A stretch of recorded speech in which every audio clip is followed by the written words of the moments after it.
The thrill and rising sense of, I don't know what I'm doing, help, when you bring home your first little bundle of joy. I'd always heard that being a new parent is one sleepless night after another, forever trying to learn the ancient art of baby burrito wrapping, and lots of stinky diapers. Hey, none of that is too far off, but I do have some tips that'll make the whole first baby conundrum much easier. 1. Getting the baby to sleep. Newborn sleeping problems come from the fact that inside the womb, it's always dark and cozy, and the baby is used to that setting. So once they come into our world, they have to adjust to changes in light. Try to keep the room lit up during the day and dim the lights at night. This will help your little one understand the difference between daytime and nighttime. Your almost sleeping baby might look irresistibly cute to you, and you'll certainly get the urge to kiss those chubby little cheeks, but that wouldn't be a good idea. Fight the temptation, because the baby may take it as a cue that you want to play with them, or that it's lunchtime, so they might wake up. And remember that it'll take some time for the baby to get used to the ways of our world, so be patient. 2. Getting yourself to sleep. As if by some sort of infant sorcery, whenever I was on the verge of falling asleep at night, my newborn would know and immediately start crying. So for the first few days, I didn't get much sleep, that's for sure. And that made me feel tired and pretty grouchy. Okay, fine, really grouchy. That's when I knew I had to figure out how and when to sleep. The solution is pretty simple. I sleep when the baby sleeps. Syncing your sleep cycle with your baby's will help you get enough rest so that you're fresh and full of energy when you're awake. 3. Wrapping your baby up. Hey, how hard can it be to wrap a baby in a blanket? I know, I thought the same thing. But there is a sort of science to it, so that your baby is as safe and comfortable as can be. First off, lay a light blanket down in a diamond shape and fold the top corner about 1/4 of the way down. Place the baby face up on the blanket so that their shoulders are just below that fold. Then grab the right corner of the blanket, pull it across the baby's body, and tuck it under the left side. Leave the little one's left arm out. And, of course, you can do it from the other side, from left to right. Pull the bottom corner up and tuck it into the fold you just created over your baby's right shoulder. Finally, grab the remaining open corner, the left one if you went from right to left, bring it across your baby and tuck it under. Now you have your perfectly wrapped baby burrito. Swaddling is actually really important because it makes the baby feel safe and secure. That way, they'll feel more relaxed and will fall asleep quicker. And you know what that means? You can get some shut-eye too. 4. Holding a baby properly. Here's one that pretty much everybody has heard at some point in their life, whether they're a parent or not. Yes, it's true and extremely important. When holding a baby, you must make sure that their neck is supported. You can do that by either cradling the baby in your arms or keeping one of your hands under their head. This is because a newborn's neck muscles are too weak to hold the head up, so you kind of have to help them out with that. 5. Keeping an eye on the umbilical cord. The most important thing to remember about the clamped umbilical cord, or stump, is that it should always be clean and dry. So until the cord shrivels up and falls off, which might take 2 weeks or so, the baby should only be given sponge baths. You can switch to the tub after the cord has fallen off on its own.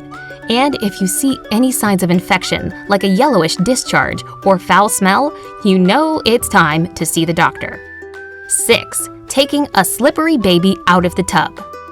A baby's skin is super soft, and it can get really slippery after a bath.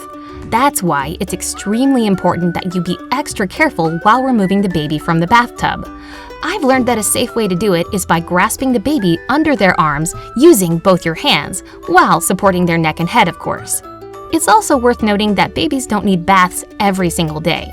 Otherwise, their silky soft skin can get dried out and irritated. Most doctors recommend doing it about 3 times a week until your little tyke starts moving more on their own. You know, playing in sandboxes and whatnot. 7. Changing diapers. Here's a task any new parent will become a pro at in no time. I mean, it's not the most complicated thing in the world. You want to remove the soiled diaper and put a fresh, clean one in its place. But there are some important things to remember. For example, always wash your hands first and afterwards. to prevent bacteria on your hands from getting onto the baby. Also, always wipe front to back. This will help prevent infection, especially for girls. And make sure that the baby's skin is clean and dry before putting on the fresh diaper to avoid diaper rash. Having some rash ointment is a must anyway. And finally, you should also be careful with the umbilical cord stump when changing diapers. Make sure the diaper doesn't go up past the umbilical cord if it hasn't fallen off yet. Some diapers for newborns have a cutout around the belly button area to avoid irritation. If yours doesn't, don't worry. You can simply fold the diaper down from the top to keep the umbilical stump out. 8. Feeding. If a mom can or chooses to breastfeed, then there are some helpful tricks when it comes to a baby's mealtime. As far as positioning goes, there are actually different ones, from the classic cradle to the lesser-known football hold. Moms can choose whichever way is more comfortable and safe for them and the baby. That's the most important thing. Also, if you have a sleepy newborn that tends to get tired and doze off while sucking, you can tickle their feet as they're feeding. This will ensure they don't fall asleep with an empty stomach. And if a baby's on formula, the pediatrician will give you all the instructions you need. Just don't assume that baby bottles always need to be warmed up like you see in the movies. And if you do decide to serve it warm, never use a microwave. It can create hot spots that you might not catch while testing it on your wrist. A pot of warm water will do just fine. Also, don't shake the bottle too much. That's a one-way ticket to a really gassy and uncomfortable baby. 9. Baby massages. Who doesn't like a good massage? I know I do, and my baby loves it too. But for a newborn, it's even more important because it makes their bones and muscles stronger. Not to mention, it's an amazing way to bond with your little one. All you have to do is lay your baby on a towel that's placed on a comfortable surface, like a bed. Always massage using a vegetable-based oil. Start with the legs, followed by the arms, then the chest, and finally the baby's back. 10. Bonding. Bonding will be different for everyone, but the goal is the same, to establish a strong connection between the baby and its parents. This process should start as soon as the baby's born. All it takes in the beginning is gentle skin-to-skin touch. Another important thing is to look into the baby's eyes and talk to them.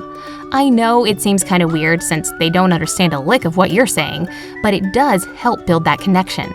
Also, since a baby's eyesight isn't that good, you have to get real close to them while interacting. And of course, be sure to sneak in lots of kisses while you're face to face. Did I leave anything out when it comes to caring for a newborn? Let me know down in the comments. If you learned something new today, then give this video a like and share it with a friend. But hey, don't go anywhere just yet. We have over 2,000 cool videos for you to check out. All you have to do is pick the left or right one, click on it, and enjoy. Stay on the bright side of life.